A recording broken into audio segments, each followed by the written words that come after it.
Arrastion eta eskerrik asko denontzat etortzeagatik. Buenas tardes y muchas gracias a todos por venir. En enero comenzamos una reflexión conjunta sobre el papel del fútbol en las sociedades contemporáneas.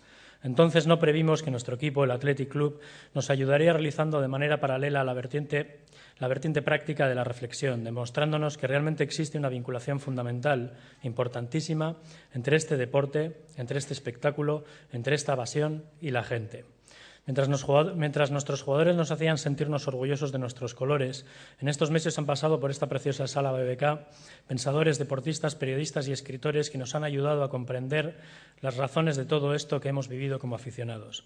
No quiero dejarme a ninguno. Juan Villoro, Jorge Valdano, Enric González, Hans Bonde, Nerea Onaindia, John Ameichi, Ivonne Zubiaur, Joaquín Almunia, Stefan Szymanski, José María Gay de Liébana, Nacho Palacios, Bill Buford, Simon Cooper, Axel Torres, Martín Perarnau, Sid Lowe, Filippo Ricci, Pachi Alonso, Josep Ramoneda. Gracias a ellos hemos entendido un poco mejor qué está pasando en torno al balón en estos principios de siglo XXI. Sin duda, las claves de comprensión articuladas, al igual que las preguntas planteadas, nos serán de utilidad en el futuro inmediato. Queríamos dar un cierre de lujo a estos encuentros y qué mejor que poder contar en este Thinking Football con quien posiblemente sea el autor del mejor libro de fútbol que existe en lengua castellana, Eduardo Galeano, escritor uruguayo, futbolero.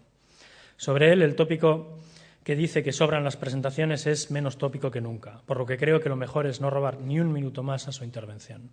Dejadme solamente agradecer en nombre de la Fundación Athletic Club el apoyo que hemos recibido en este Thinking Football a BBK, a Sala BBK, a San Miguel, Hotel Carton, Vivo y la Embajada de Dinamarca, así como a todos los que habéis atendido a las ponencias, ya sea personalmente o por Internet, y que en tan amigables mensajes de ánimo nos habéis remitido en estos meses. Muchas gracias. Eskerrik asko.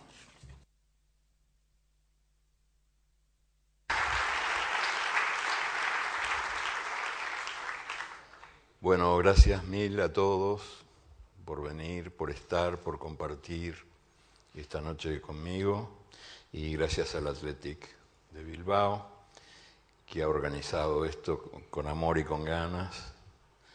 Y quiero empezar por referirme al título que elegí para esta charlita de hoy, que es Sentipensando el fútbol.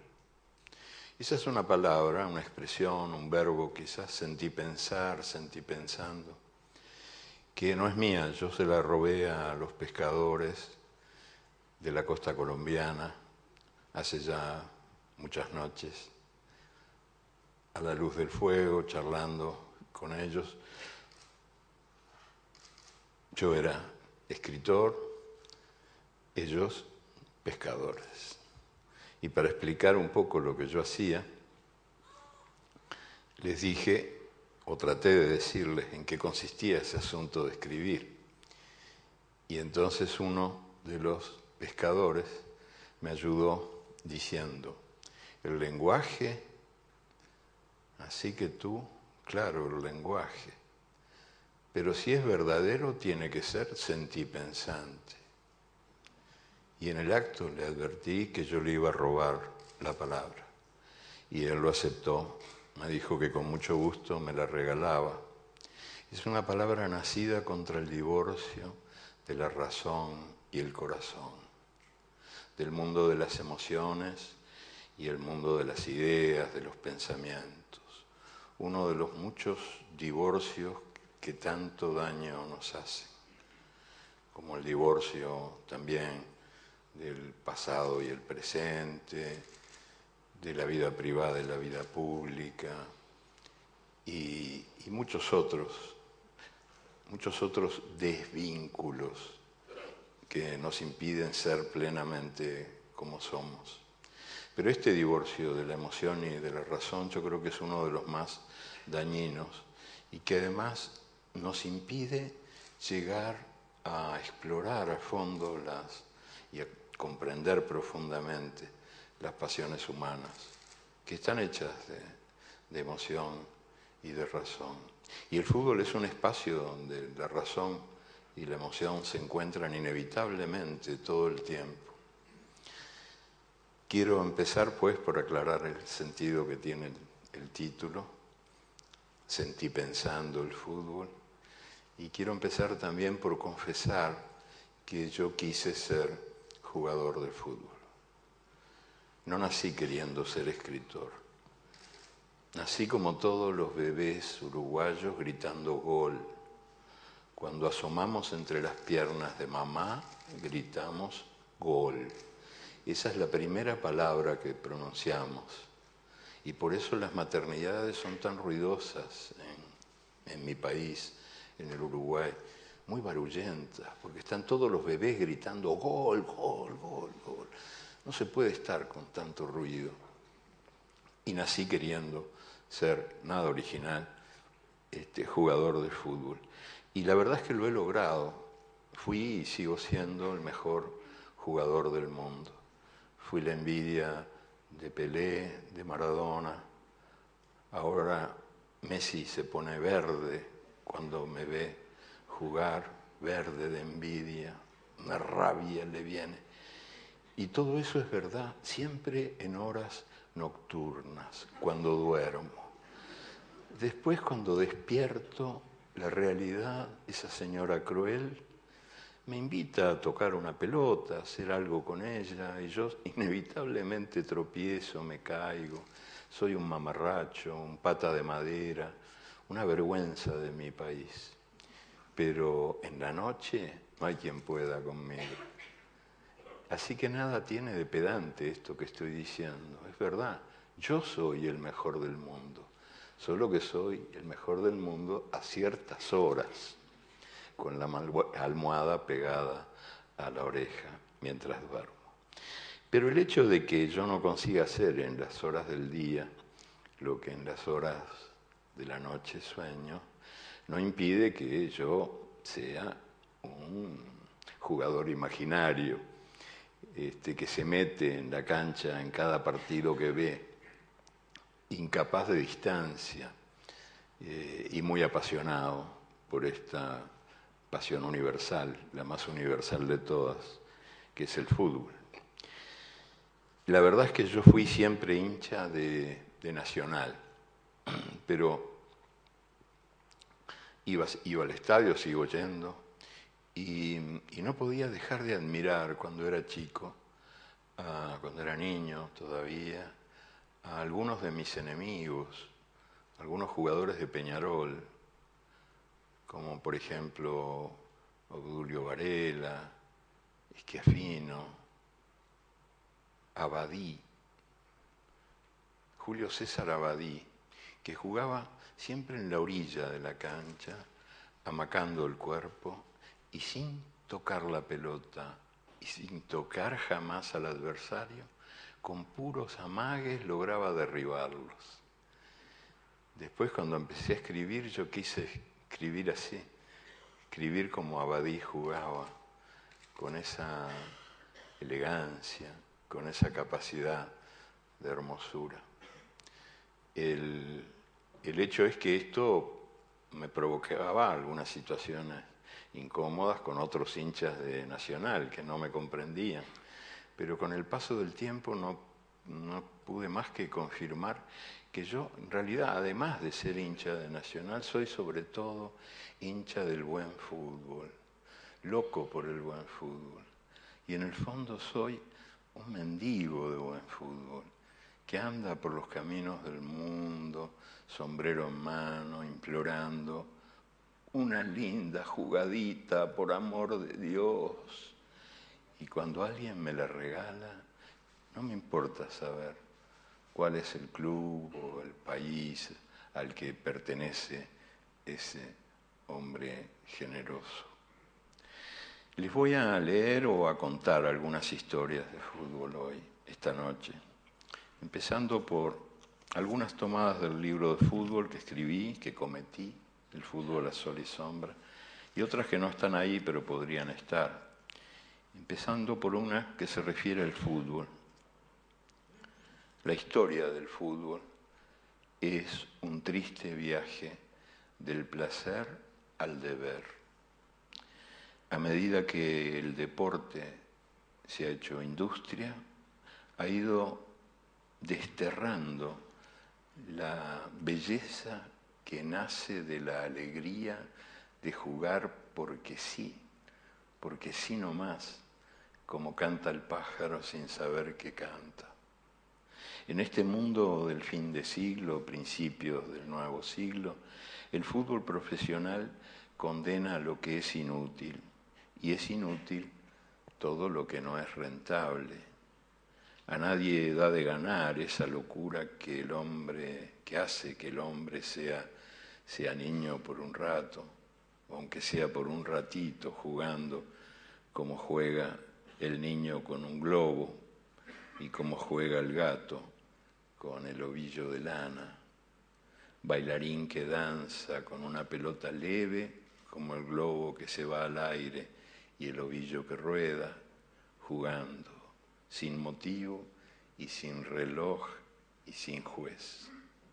El juego se ha convertido en espectáculo, con pocos protagonistas y muchos espectadores, fútbol para mirar, y el espectáculo se ha convertido en uno de los negocios más lucrativos del mundo, que no se organiza para jugar, sino para impedir que se juegue, y que otorga a sus dueños, a sus propietarios, fortunas inmensas y además altísimo prestigio en mundos que parecen ajenos, como por ejemplo la política, ¿verdad? Yo me pregunto si Silvio Berlusconi hubiera podido hacer todo lo que hizo y sobre todo lo que deshizo en Italia si no hubiera empezado por ser el dueño del Milan, de un club de fútbol llamado Milan, que fue la fuente de su prestigio y su popularidad. La tecnocracia del deporte profesional ha ido imponiendo un fútbol de pura velocidad y mucha fuerza, que renuncia a la alegría, atrofia la fantasía y prohíbe la osadía. Pero por suerte, para todos los que amamos el fútbol y lo disfrutamos, por suerte siempre aparece en las canchas, aunque sea muy de vez en cuando, pero siempre aparece algún descarado cara sucia que se sale del libreto y comete el disparate de gambetear a todo el equipo rival y al juez, y gambetea hasta el público de las tribunas por el puro goce del cuerpo que se lanza a la prohibida aventura de la libertad. Y quería contar o leer algunas cosas que tienen que ver con el mundo del fútbol, como por ejemplo el estadio. ¿Ha entrado usted alguna vez en un estadio vacío? Haga la prueba. Párese en medio de la cancha y escuche. No hay nada menos vacío que un estadio vacío. No hay nada menos mudo que las gradas sin nadie. En Wembley suena todavía el griterío del Mundial del 66 que ganó Inglaterra, pero aguzando el oído puede usted escuchar gemidos que vienen del 53, cuando los húngaros golearon a la selección inglesa. El Estadio Centenario de Montevideo suspira de nostalgia por las glorias del fútbol uruguayo. Maracaná sigue llorando la derrota brasileña en el Mundial del 50. En la Bombonera de Buenos Aires trepidan tambores de hace medio siglo y desde las profundidades del Estadio Azteca resuenan los ecos de los cánticos ceremoniales del antiguo, muy antiguo juego mexicano de pelota. Habla en catalán el cemento del Camp Nou en Barcelona y en euskera conversan las gradas del San Mamés en Bilbao. En Milán, el fantasma de Giuseppe Meazza mete goles que hacen vibrar al estadio que lleva su nombre. La final del Mundial del 74, que ganó Alemania, se juega día tras día y noche tras noche en el Estadio Olímpico de Múnich. El estadio del Rey Fahd, en Arabia Saudita, tiene palco de mármol y oro y tribunas alfombradas, pero no tiene memoria ni tiene gran cosa que contar.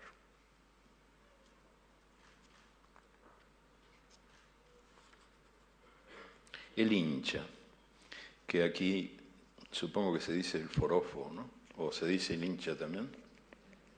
En América decimos el hincha, pero saben a qué me refiero, porque seguramente todos ustedes son más o menos hinchas, o del Bilbao o de algún otro equipo.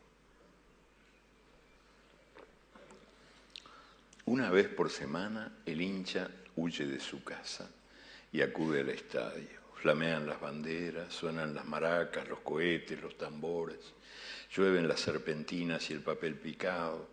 La ciudad desaparece, la rutina se olvida, solo existe el templo. En este espacio sagrado, la única religión que no tiene ateos exhibe a sus divinidades. Aunque el hincha puede contemplar el milagro más cómodamente en la pantalla de la tele, prefiere emprender la peregrinación hacia este lugar donde puede ver en carne y hueso a sus ángeles batiéndose contra los demonios de turno. Aquí el hincha agita el pañuelo, traga saliva, glup, glup, traga veneno, se come la gorra, susurra plegarias y maldiciones, y de pronto se rompe la garganta en una ovación y salta como pulga abrazado al desconocido que grita el gol a su lado. Mientras dura la misa pagana, el hincha es muchos. Con miles de devotos comparte la certeza de que somos los mejores, todos los árbitros están vendidos y todos los rivales son tramposos. Rara vez el hincha dice, hoy juega mi club. Más bien dice, hoy jugamos nosotros. Bien sabe este jugador número 12 que es él quien sopla los vientos de fervor que empujan la pelota cuando ella se duerma, como bien saben los otros 11 jugadores que jugar sin hinchada, jugar sin hinchas, es como bailar sin música. Cuando el partido concluye, el hincha, que no se ha movido de la tribuna, celebra su victoria. Qué goleada les hicimos, qué paliza les dimos. O llora su derrota. Otra vez nos estafaron, juez ladrón. Y entonces el sol se va y el hincha se va. Caen las sombras sobre el estadio que se vacía. En las gradas de cemento arden aquí y allá algunas hogueras de fuego fugaz mientras se van apagando las luces y las voces. El estadio se queda solo y también el hincha regresa a su soledad, yo que ha sido nosotros. El fanático, algo sobre el fanático. El fanático es el hincha en el manicomio. La manía de negar la evidencia ha terminado por echar a pique a la razón y a cuanta cosa se le parezca, y a la deriva navegan los restos del naufragio en estas aguas hirvientes, siempre alborotadas por la furia sin tregua. El fanático llega al estadio envuelto en la bandera del club, la cara pintada, erizado de objetos estridentes y contundentes, y ya por el camino viene armando mucho ruido y mucho lío. Nunca viene solo. Metido en la barra brava, peligroso 100 pies, el humillado se hace humillante y da miedo al miedoso.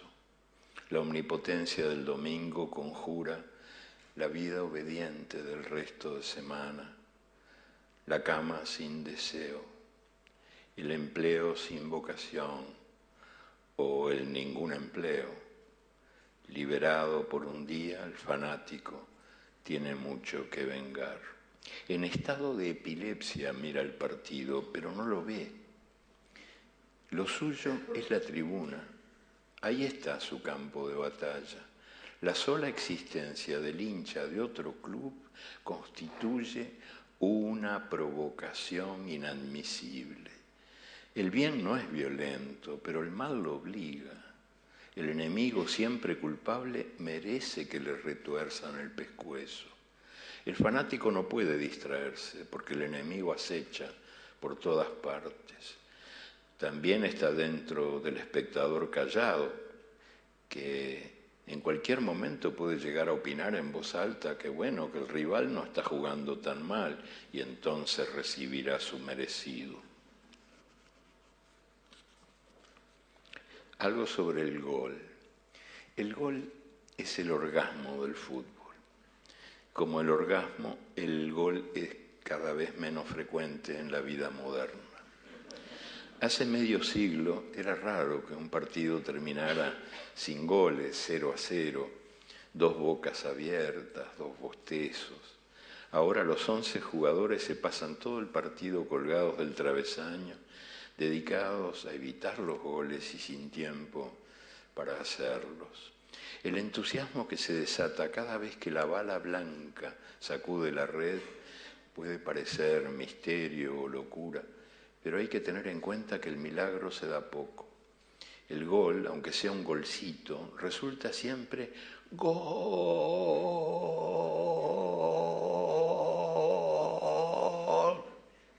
en la garganta de los relatores de radio, un do de pecho capaz de dejar a Caruso mudo para siempre.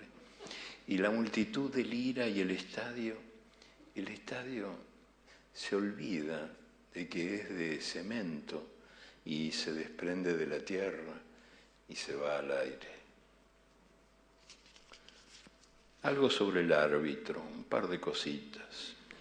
El árbitro, pobre árbitro, es arbitrario por definición. Está en el nombre. Este es el abominable tirano que ejerce su dictadura sin oposición posible y el ampuloso verdugo que ejecuta su poder absoluto con gestos de ópera. Silbato en boca, el árbitro sopla los vientos de la fatalidad del destino y otorga o anula los goles. Tarjeta en mano, alza los colores de la condenación, el amarillo que castiga al pecador y lo obliga al arrepentimiento, y el rojo que lo arroja al exilio. Los jueces de línea, que ayudan pero no mandan, miran de afuera. Solo el árbitro entra al campo de juego y con toda razón se persigna al entrar. No bien se asoma ante la multitud que ruge. Su trabajo consiste en hacerse odiar. Es la única unanimidad del fútbol. Todos lo odian. Lo silban siempre, jamás lo aplauden. ¿Alguna vez alguno de ustedes, pero lo digo en serio, vio aplaudir a un árbitro? ¿Un árbitro aplaudido por el público? Yo nunca lo vi y he ido miles de veces al fútbol. Pobrecito, nadie corre más que él. Él es el que más corre. Es el único que está obligado a correr todo el tiempo. Todo el tiempo galopa, deslomándose como un caballo, este intruso que jadea sin descanso entre los 22 jugadores, y en recompensa de tanto sacrificio, la multitud aúlla exigiendo su cabeza. Desde el principio hasta el fin de cada partido, sudando a mares, el árbitro está obligado a perseguir la blanca pelota que va y viene, siempre entre pies ajenos. Es evidente que le encantaría jugar con ella, pero esa gracia jamás le ha sido otorgada, y cuando la pelota por accidente le pega en el cuerpo, todo el público recuerda a su madre. Y sin embargo, con tal de estar ahí, en el sagrado espacio verde donde la pelota rueda y vuela, él aguanta insultos, abucheos, pedradas, maldiciones. A veces, raras veces, alguna decisión del árbitro coincide con la voluntad del hincha, pero ni así consigue probar su inocencia.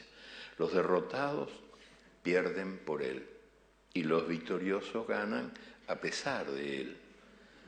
Coartada de todos los errores, explicación de todas las desgracias. Los hinchas tendrían que inventarlo si él no existiera. Cuanto más lo odian, más lo necesitan. Durante más de un siglo, el árbitro vistió de negro, vistió de luto, ¿Por quién? ¿Por quién? Por él. Ahora disimula con colores. Les voy a contar a propósito de este tema algo que le ocurrió a un amigo mío, un muy buen poeta de Ecuador, Jorge Enrique Adún, que pasó unos cuantos años obligado en el exilio, lejos de su patria, y cuando por fin pudo volver, cuando cayó el último de los dictadores de turno, cumplió con una ceremonia inevitable para todos los quiteños. El domingo se fue al estadio a ver jugar al Aucas, que era su equipo del alma. Hubo un minuto de silencio antes de que el partido empezara, porque había fallecido la madre del árbitro. El público se paró, de pie, sombrero en mano, hizo el minuto de silencio y comenzó el partido. El árbitro sopló su silbato, empezó el partido y a los 5 minutos el árbitro cobró un penal contra el Aucas. Y entonces la multitud rugió: ¡huérfano de puta! ¡Huérfano de puta! ¡Huérfano de puta! Pobres.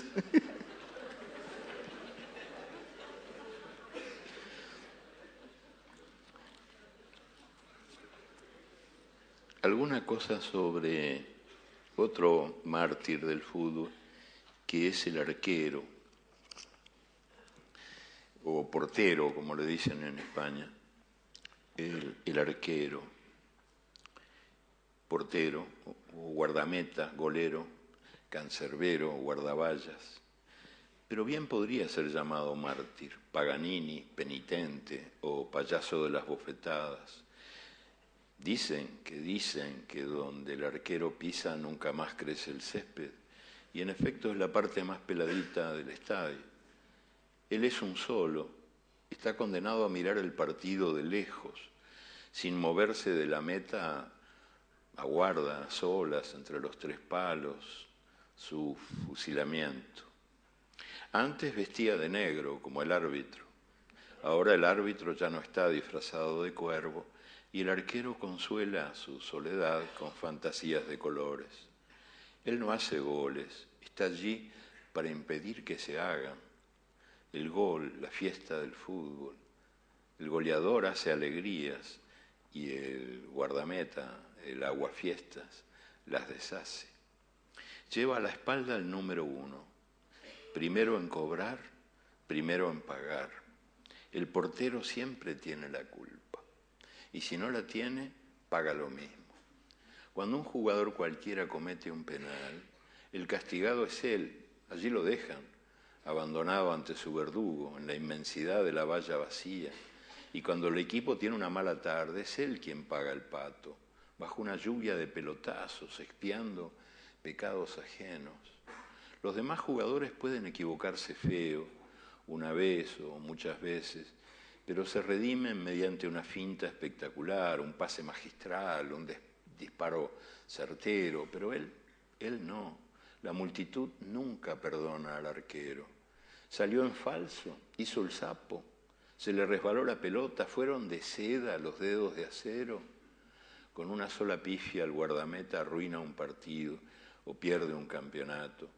Y entonces el público olvida súbitamente todas sus hazañas y lo condena a la desgracia eterna. Hasta el fin de sus días lo perseguirá la maldición. Este fue el caso de quien era, cuando el Mundial de 1950 en Maracaná, era por lejos el mejor arquero del mundo. Se llamaba Barbosa y fue votado por unanimidad por los periodistas que acudieron al Mundial como el mejor jugador del campeonato, Moacir Barbosa. había evitado quién sabe cuántos goles sin lastimar jamás a ningún delantero, pero tuvo la desgracia en el partido final del Mundial de 1950 de no poder evitar un gol del atacante uruguayo Guilla, que le otorgó la Copa, el trofeo mundial al Uruguay, contra todo pronóstico, porque se daba por descontado que iba a ser Brasil el campeón. Fue un partido disputado ante la mayor multitud jamás reunida en toda la historia del fútbol, 200.000 personas. Era el estreno del estadio más grande del mundo, el estadio de Maracaná. Y el primer gol lo hizo Brasil. Uruguay iba perdiendo 1-0 y terminó ganando 2-1. Y Barbosa nunca fue perdonado, fue el chivo emisario de esa derrota. Y él decía, por acá tengo la frase, que se la dijo a un periodista cuando vivía de favor en casa de una cuñada, sin más ingresos que una jubilación miserable. En Brasil, dijo Barbosa, la pena mayor por un crimen es de 30 años de cárcel, pero hace 43 años que yo pago por un crimen que no cometí. Por entonces, Barbosa se había enterado de que Maracaná, el gran estadio de Maracaná, iba a cambiar los arcos, porque los palos se habían ido desgastando con el paso del tiempo, las lluvias. Y entonces les pidió a los dirigentes que le regalaran los palos del arco donde había sido humillado y donde había sido condenado sin expiación posible. Y los dirigentes estuvieron de acuerdo y le regalaron los palos del arco. Y entonces Barbosa hizo un asadito para los amigos y quemó los palos. Quemó los palos y asistió a ese fuego que lo vengaba. Pero el exorcismo no sirvió para nada. Siguió viviendo maldito.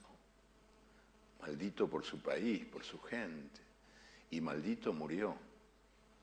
Poco antes de morir pidió el favor de ir a visitar a los jugadores de la selección brasileña en sus camarines, en sus vestuarios, en un partido próximo al final de otro mundial, muchos años después de aquel mundial que para él fue tan trágico, ¿no?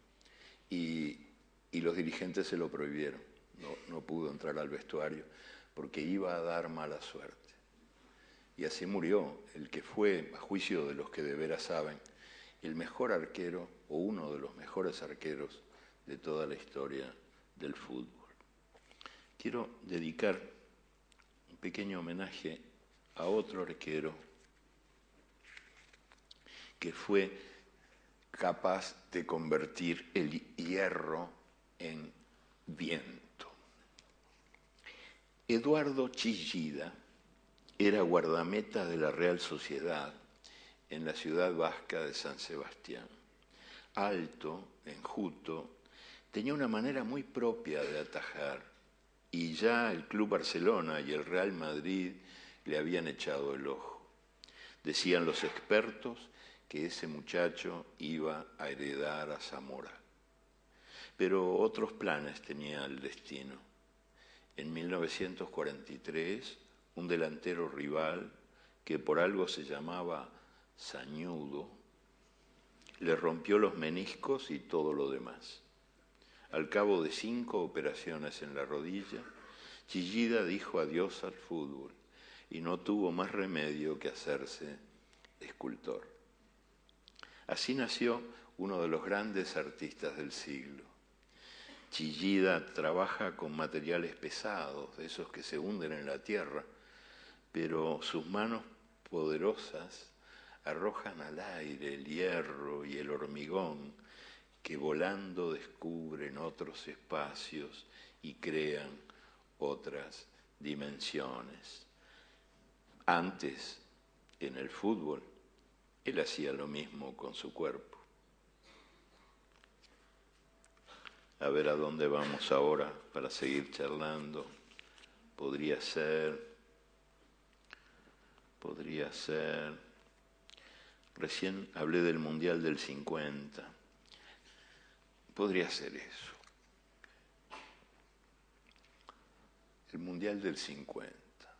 Yo era muy niño todavía, lo escuché por radio, nunca lo voy a olvidar, el relato desde Río de Janeiro de Carlos Solé, que era un locutor legendario en el Uruguay, estupendo locutor, que además transmitía mucha emoción y era muy veraz en lo que contaba. No se dejaba gobernar por la emoción. Transmitió ese partido que nos hizo llorar a todos, porque Brasil hizo el primer gol y ganaba 1-0, y era imposible, inimaginable que el Uruguay pudiera remontar ese gol de diferencia. Los jugadores brasileños tenían bajo la camiseta otra camiseta que decía Brasil campeón, y era lo que todos pensaban que iba a ocurrir. Pero contra todo pronóstico, el Uruguay ganó 2-1. Y ahí fue decisivo un hombre, Obdulio Varela, a quien tuve la suerte de conocer muchos años después. Lo conocí y charlé mucho con él. Tipo muy especial, era albañil de profesión y comunista de ideas. Y había sido el organizador, el capitán de la primera y más larga huelga de jugadores de toda la historia del fútbol. Durante 7 meses los jugadores uruguayos se negaron a jugar porque los dirigentes no les aceptaban su sindicato. O sea, les negaban el derecho a tener un sindicato. Y curiosamente, mi país, que debe ser uno de los países más futboleros del mundo, si no el más, apoyó la huelga, aunque la huelga implicaba que los uruguayos se quedaran el domingo en la casa, rumiando desdichas. Y sin embargo apoyaron la huelga, y el capitán de la huelga fue Obdulio Varela. Mulato, casi negro, muy pobre, muy valiente, muy entero, que después fue el capitán de la selección uruguaya. Y fue el que infundió tranquilidad, paz, a aquellos jugadores que se sentían ya derrotados, ya fritos, después del gol brasileño. Él se puso la pelota bajo el brazo y se fue a protestar al juez, que era inglés y que no entendía ni una palabra de español. Y mientras, con picardía, Obdulio exigía un intérprete para quién sabe qué cosa, que permitía serenar el partido, bajar la pelota, que era lo que él quería. Porque si los uruguayos se dejaban vencer por ese impacto terrible que había sido el gol de Brasil, estaban perdidos. Y lo logró. Y además, uno por uno fue hablando con cada uno de los jugadores para que fueran valientes, para que no se achicaran, para que no se dejaran vencer de antemano, que todavía quedaba mucho partido por jugar.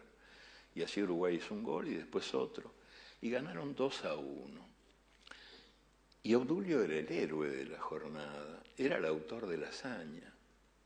Pero se puso de espaldas a los fotógrafos cuando quisieron fotografiarlo. Hizo lo posible por escabullirse cuanto antes de la cancha. Y después yo confirmé con él, conversando con él, una historia que me habían contado y que yo siempre me había resistido a creer. Sería verdad, sería cierto. Y la historia contaba lo que sí era cierto, él me lo confirmó, que esa noche en el hotel los jugadores uruguayos festejaron junto con los pocos uruguayos que vivían en Río de Janeiro. Y ahí él se escabulló, se puso una gabardina y un sombrero y se fue del hotel a caminar por Río. Nunca había visto una ciudad tan triste. Y se metía en los bares, en los pocos bares abiertos, y veía gente llorando. Y entonces él me decía que qué diferente era verlos cuando eran nada más que cabecitas de un monstruo inmenso, de 200.000 cabecitas, que rugía desde ahí arriba, que era un enemigo invencible, una especie de animal furioso, y que ahí él los había odiado, pero con alma y vida los había odiado, y ahora que los veía de a uno, sentía una lástima, una compasión, y sentía además, me lo dijo así, ¿cómo pude hacerles eso a esta gente tan buena? Que además lloraba y decía, foi Obidulio. Y él decía, hacía así con la cabeza sin decirle, Obidulio soy eu, porque le daba una vergüenza terrible. Y entonces se pasó toda la noche bebiendo en los bares, abrazado a los vencidos. Es una de las historias nobles del fútbol, porque el fútbol es verdad que es un gran negocio, probablemente, como decíamos antes, uno de los más jugosos, si no el más, porque otorga mucho dinero a sus dueños y también porque otorga prestigio político a sus dirigentes. Pero también el fútbol es un escenario de cosas nobles que ocurren y que vale la pena contar, como esta de Obdulio Varela en aquella final del 50, y como otras también que me gustaría compartir con ustedes esta noche. Por ejemplo, en 1967, casualmente el año en el que matan a Che Guevara en Bolivia, ocurre una historia, yo no diría que heroica, porque no es heroica, y además su protagonista no tenía la menor intención de que fuera heroica. Se llamaba, y se llama, todavía está vivo, Omar Lorenzo Devani, un jugador argentino que jugaba en el Santa Fe de Bogotá. La ciudad de Bogotá, quizás muchos de ustedes lo saben, capital de Colombia, tiene dos equipos que se disputan el trono, el Santa Fe y el Millonarios. Y él era el goleador del Santa Fe, el artillero. Y se estaba jugando la final del campeonato en el año 1967. Toda la ciudad estaba allí, toda, hasta los lisiados, los ciegos, todos. No faltaba nadie. Aquella ciudad de millones de habitantes estaba toda metida ahí. Y iban 0-0, ya estaba avanzando el reloj que corría y corría y corría, y se aproximaban los minutos finales, y no se definía quién era el campeón, hasta que el árbitro pita un penalti, creo que lo llaman en España, un penalti en el área de Millonarios contra Omar Lorenzo Devani, que había caído en el área. Un penal cometido contra él por un defensa del club enemigo, del Millonarios. Entonces él se acerca al árbitro y le dice que es un error, que está confundido, que él tropezó, que a él no le pegó nadie. Y el árbitro señala el estadio, mira, sí, y le dice, ¿usted se cree que yo voy a anular? Usted le señala a la gente, en fin, que evidentemente lo iba a cortar en pedacitos, ¿no? ¿Usted se cree que yo voy a anular ese penal? Está loco, Devani. Usted tiene que tirar el penal. Lo lamento mucho, es un error. Bueno, me equivoqué, pero ahora está hecho. Y entonces Devani, muy lentamente, se acercó al punto blanco del penal, puso la pelota ahí y retrocedió unos cuantos pasos y disparó con violencia, pero muy, muy lejos del arco. Disparó para el costado, para cualquier lado, sabiendo que así cavaba su fosa. O sea, esa era su ruina, pero también era su gloria. También era su gloria. Otras historias que tenía para contarles, pero no quería que fuera esto muy largo. De un jugador víctima del racismo, Akin Omolade, de Nigeria, juega en Italia. En el año 2002, un partido muy importante entre el Treviso y el Génova, de las ciudades respectivas, y este jugador nigeriano llevaba ya unos cuantos meses jugando y sobre todo en el norte de Italia estaba acostumbrado a recibir insultos y cánticos insultantes, ofensivos, con esos energúmenos que lamentablemente el fútbol padece todavía en muchos lugares del mundo. No es solo el norte de Italia, por cierto. Gente que hacen, cuando entra un jugador negro a jugar en la cancha, hacen ruidos de gorilas, de orangutanes, les tiran bananas, ¿no? Esos enfermos mentales que lamentablemente el fútbol padece. Y esto le ocurría siempre a este jugador nigeriano. Siempre, salvo esa vez, salvo ese partido en el año 2002. Porque, oh milagro, los 11 jugadores, Omolade y también sus 10 compañeros, eran todos negros. Sus 10 compañeros se habían pintado las caras de negro. Esa noche, los energúmenos quedaron mudos, porque esa era la manera que tenían los compañeros del nigeriano de decirle: todos somos tú, todos somos tú. No sé si me queda alguna historia que quería contar todavía de esas. A ver, yo había tomado por acá algunas anotaciones.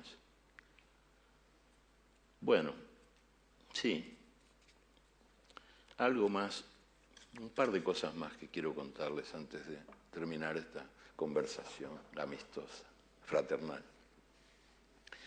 Una se refiere a un jugador brasileño, Sócrates, pero no el griego, sino el otro, que pensaba también, pero con las piernas, y no solo con las piernas, porque era inteligentísimo. Jugador del Corinthians, del club Corinthians de Brasil, que fue el protagonista principal de una pequeña revolución cuando todavía reinaba en Brasil una dictadura militar. Y él logró, gracias a su prestigio enorme, era el jugador más querido por el Brasil entero, no solo por los hinchas del Corinthians, sino también por sus enemigos. Todos lo adoraban. Probablemente muchos de ustedes lo recuerdan en uno de los mundiales. Tenía como patas de garza, una manera de correr muy, muy especial, muy particular. Murió hace poquito, cuando ya se había convertido en médico deportista, médico deportivo, médico de deportes, médico del fútbol. El que había padecido durante mucho tiempo una hernia de disco que lo hacía sufrir enormemente. Y él me contó que casi que llegaba en andas a los vestuarios, pero cuando se asomaba al estadio, a la cancha iluminada, el dolor en la espalda desaparecía. Y 45 minutos después el dolor volvía y lo tenían que llevar, casi, como si fuera un bebé. Lo acostaban en una camilla, él esperaba que pasaran los 15 minutos. A duras penas volvía a ingresar al estadio, ahí desaparecía el dolor, que reaparecía a la hora en que lo llevaban a la casa. Y nunca faltaba con ese dolor insoportable hasta que por fin fue operado y finalmente no tuvo más remedio que retirarse del fútbol. Pero era un jugador muy fino, muy hábil, muy fino, muy delicado. Y además fue el organizador de una campaña democrática del club Corinthians. Los jugadores tuvieron el coraje en plena dictadura militar de aparecer en la cancha formando con las letras en la espalda un cartel que decía "Elecciones ya". Y entonces se daban vuelta de nuevo y otro cartel que decía "Democracia corintiana".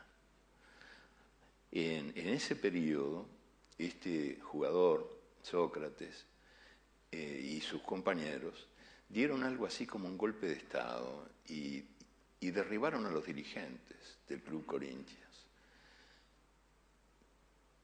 que eran, como en algunos casos ocurre, no siempre, pero eran bastante corruptos y además bastante inútiles, y que de fútbol sabían muy poco. Eran todos politiqueros que usaban el fútbol como fuente de prestigio, pero no más que eso.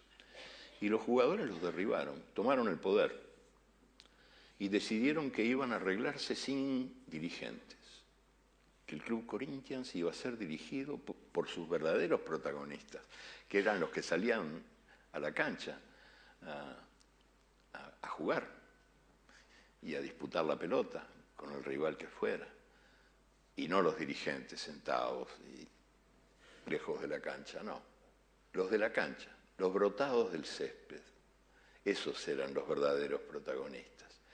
Y bueno, la prensa, los medios, toda la televisión, la radio, los diarios, los atacaron a los jugadores diciendo: esta es la ruina del Corinthians, el Corinthians va al descenso, va a perder todos los partidos. Bueno, no fue así, sin dirigentes, autogobernados, los jugadores repartían entre ellos, no había sueldos mayores y peores, ingresos más altos y más bajos, se repartía en partes iguales todo lo que los jugadores ganaban, todo lo que recibían, no había concentraciones, se decidía todo en común, en asambleas. Era como un sueño realizado, no se podía creer, y esto ponía furiosos a todos los partidarios del fútbol como empresa jugosa, y le auguraron lo peor, los profetas de la ruina, que el Corinthians no iba a ganar nada, ni contra un combinado de paralíticos del noroeste. Y sin embargo el Corinthians salió campeón 2 años seguidos del torneo de San Pablo, ese año y el año siguiente. Después la fiesta terminó, pero mientras duró, fue una prueba de que la democracia es posible, la verdadera democracia, en la que no hay mandones ni mandados, ¿no? En la que no hay opinadores y opinados, y en la que todos los verdaderos protagonistas del deporte tienen el derecho de gobernarse a sí mismos. Y por último, para terminar, quería leerles algo que tiene mucho que ver con esta tierra donde estoy ahora conversando con ustedes, que se refiere a un hecho probablemente conocido, pero no tan conocido como debiera serlo. Durante la llamada guerra civil en España, que no fue una guerra civil, fue un golpe de Estado militar contra un gobierno democráticamente elegido, y en el cual los llamados nacionales no tenían nada de nacionales, porque la verdadera nación, la España profunda, la España de muchas Españas, estaba viva del otro lado, en las fuerzas leales a la República. Y en ese periodo, en ese tiempo, allá por 1937, 38, leo lo que escribí yo a propósito de esto. 2 equipos peregrinos fueron símbolos de la resistencia democrática. Mientras el general Franco, del brazo de Hitler y Mussolini, bombardeaba la República Española, una selección vasca recorría Europa y el Club Barcelona disputaba partidos en Estados Unidos y en México. El gobierno vasco envió al equipo Euskadi a Francia y a otros países con la misión de hacer propaganda para la República y recaudar fondos para su defensa. Simultáneamente, el Club Barcelona se embarcó hacia América, mientras el propio presidente del Club Barcelona, Josep Sunyol, caía fusilado por las tropas franquistas. Y bueno, y ambos equipos, el vasco y el catalán, encarnaron en los campos de fútbol y también fuera de ellos a la democracia acosada, y encarnaron a la otra España, a la España múltiple, diversa, a la nación de naciones, que no había nacido para vivir la humillación como si fuera su destino. Muchas gracias.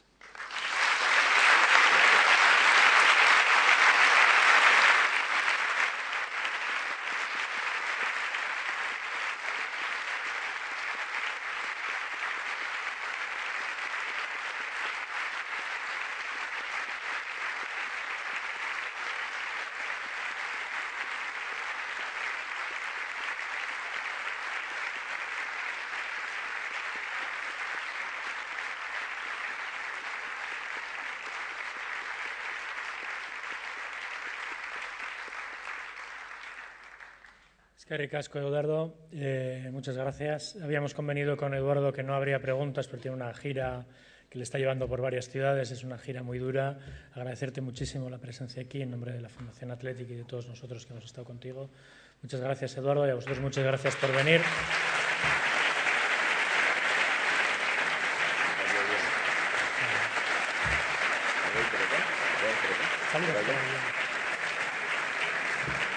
Muchas gracias por venir y hasta el año que viene.